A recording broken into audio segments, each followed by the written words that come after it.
Queridas alunas, queridos alunos, mais uma vez, olá! Esta é uma aula sobre o governo Sarney e a redemocratização na nova República Brasileira. Então, vamos a ela.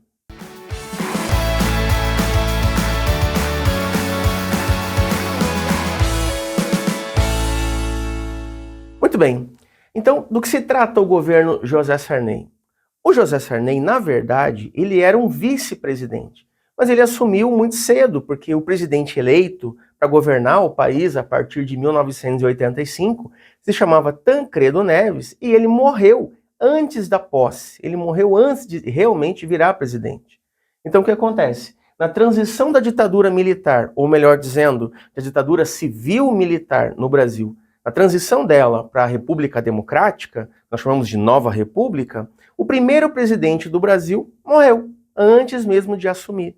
Tancredo Neves era uma pessoa famosa pela sua articulação contrária, em muitos casos, aos governos militares. Por outro lado, o seu vice-presidente, José Sarney, poucas semanas antes da eleição, ele mudou de partido. Ele era um partidário da Arena, né, um partido da ditadura militar, e ele passou, então, para um outro partido chamado PMDB. E aí passou, então, a integrar essa chapa junto com Tancredo Neves. Ou seja, a questão do Sarney é uma questão de conciliação de interesses. Na verdade, a própria eleição do Tancredo Neves já mostra isso. Tancredo Neves foi eleito indiretamente. E o que isso quer dizer? Ele não foi eleito de verdade pelo voto popular, apesar de toda a campanha das diretas eu quero votar para presidente, as pessoas ainda foram impedidas de votar nessa eleição, e quem elegeu o Tancredo Neves foi o Congresso Nacional, foi uma eleição indireta.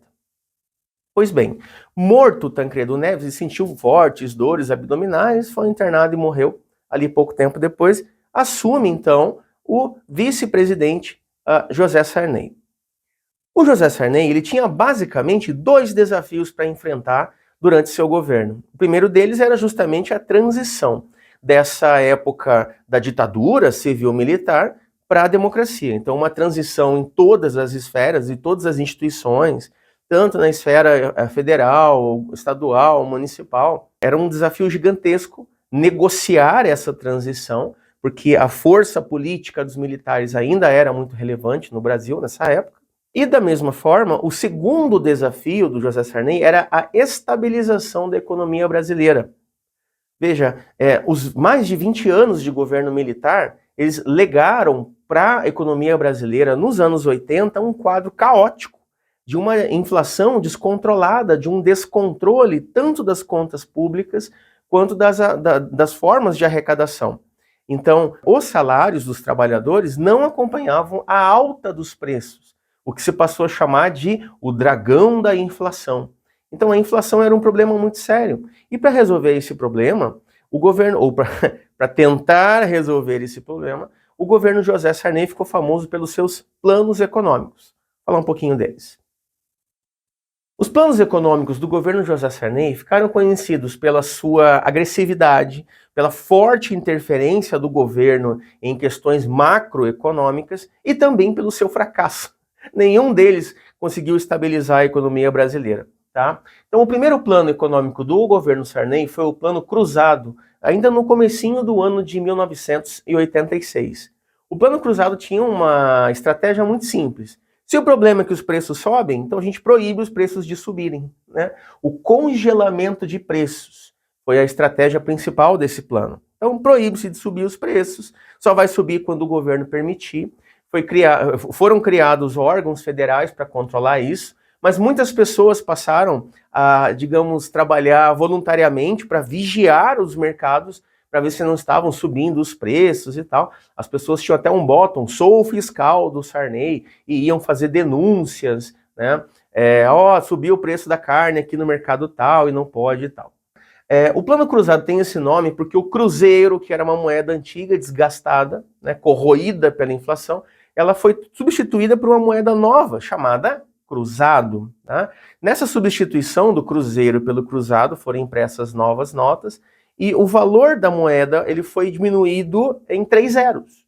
Então 1.000 cruzeiros agora eram um cruzado. Né? Foi uma tentativa muito muito forte, uma tentativa muito intervencionista, né, de reduzir o descompasso que havia entre o baixo valor da moeda e o alto preço das coisas.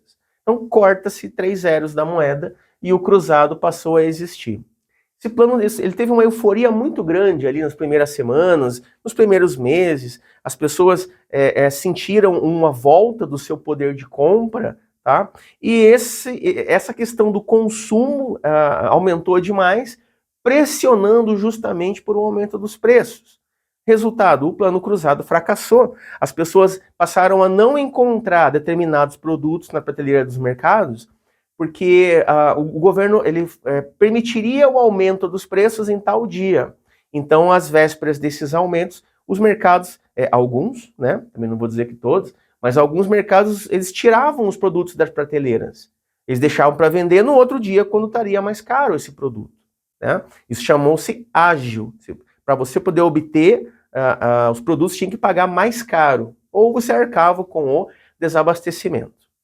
Para tentar resolver esses problemas que o próprio Plano Cruzado criou, em novembro daquele mesmo ano foi lançado o Plano Cruzado 2. Mantinha-se a mesma moeda, né? Mas então o governo propôs um desbloqueio dos preços. Não, tudo bem, pode aumentar os preços, mas quando esse aumento dos preços chegar a uma certa porcentagem, automaticamente o salário mínimo será reajustado na mesma porcentagem. Era o chamado gatilho salarial. Esse tipo de intervenção na economia, ele se mostrou muito contraproducente, porque justamente a economia brasileira ela estava vivendo com uma falta de naturalidade nas relações econômicas. Então os preços subiam até quase chegar no gatilho econômico, mas o salário não. Então quando o salário subia, tinha uma nova disparada dos preços, mas não disparando novamente o salário, por exemplo. Esse tipo de situação piorou a inflação.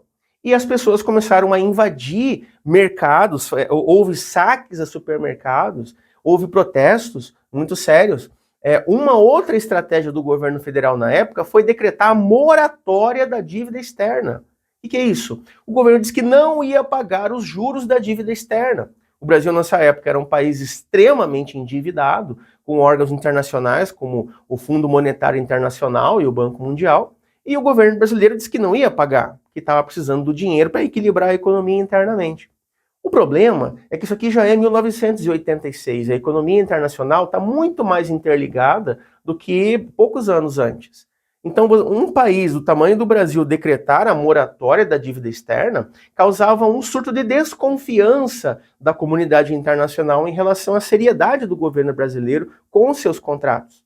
Resultado, isso interferiu negativamente nas exportações do Brasil, prejudicando muita gente.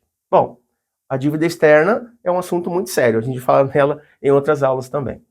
Bom, em 1987, o ministro Bresser, o ministro da Economia, mudou o ministro da Economia, o ministro Bresser lançou o plano dele, Plano Bresser, que congelava de novo, mas dessa vez congelava preços, salários e o câmbio.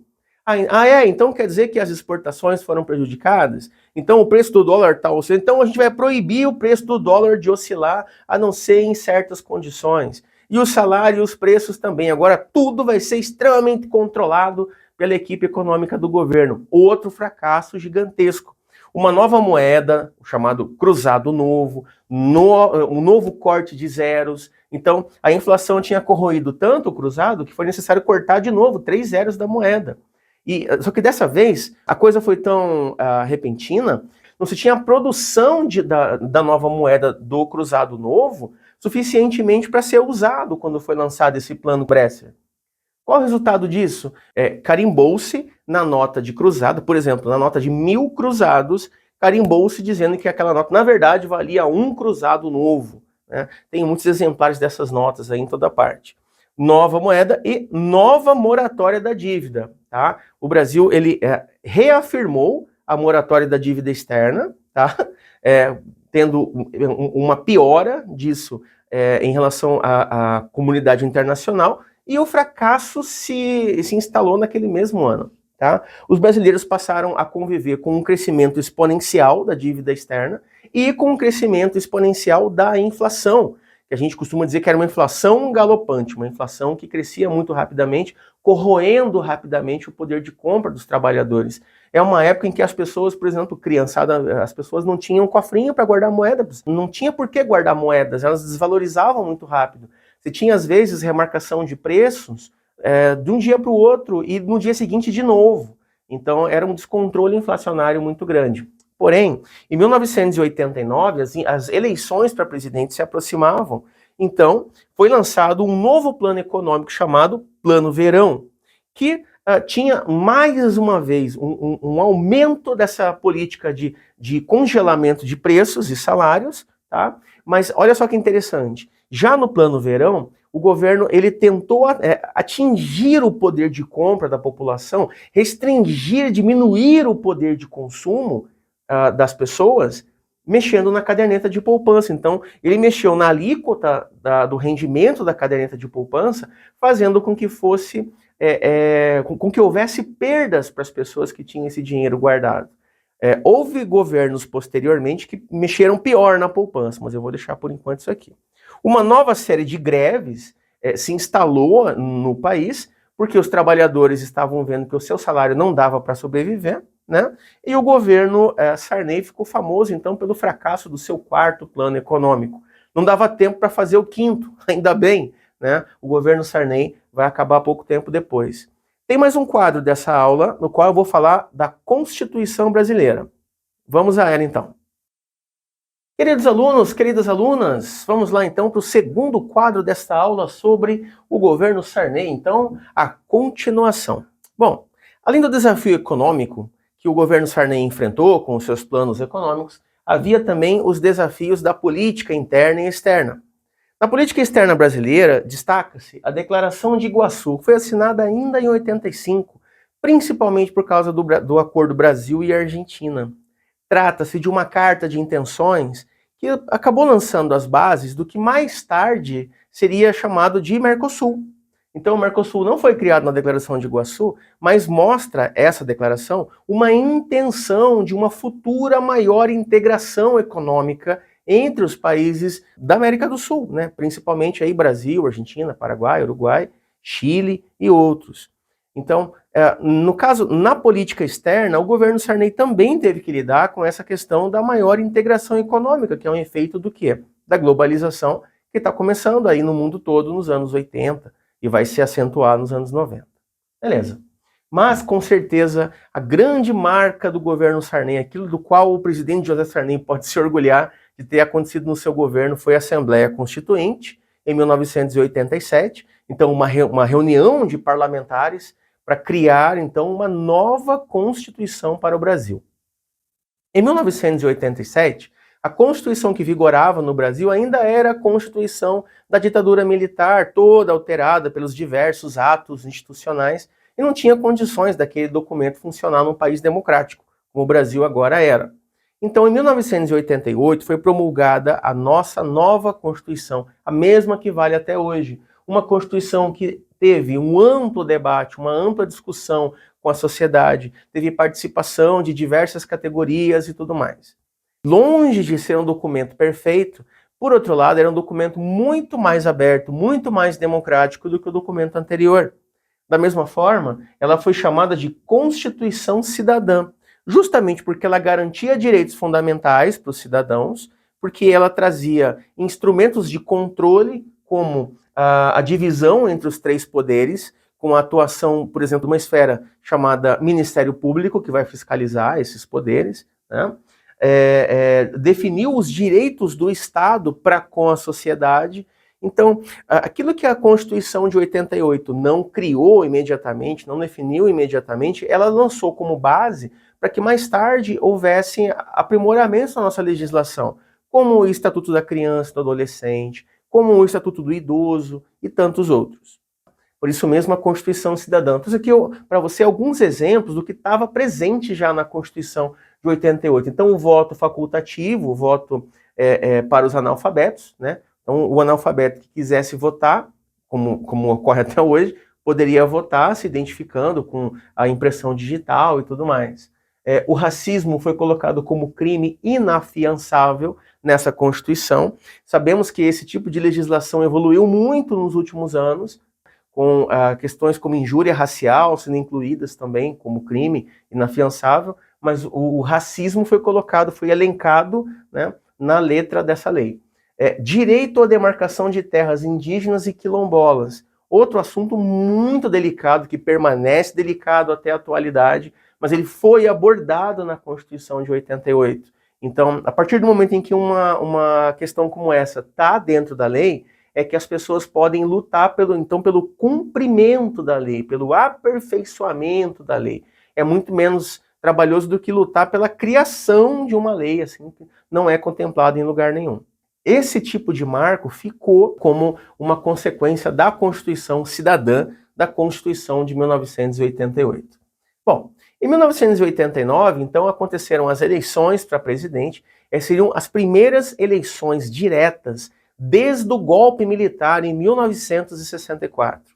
Então era a primeira vez em décadas que as pessoas poderiam votar para presidente. Aquilo que o movimento Direta Já pediu em 84, em 89 de fato aconteceu. Você teve uma disputa entre muitos candidatos, tinha mais de 10 candidatos, né?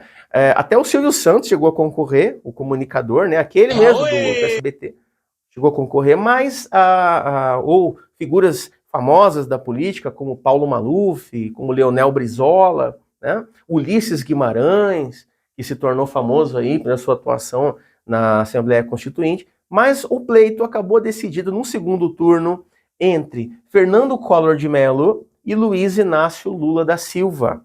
Eu vou fazer uma aula só sobre a eleição de 89, mas por enquanto, deixa eu te falar que o segundo turno foi muito complicado, houve muita desinformação de parte a parte, inclusive com a participação de grandes redes de televisão, né? Mas no fim das contas, o eleito foi Fernando Collor de Mello e ele passou a ser então o primeiro presidente eleito pelo voto direto pelos brasileiros desde o ano de 1964, quando começou a ditadura militar. É um marco muito importante.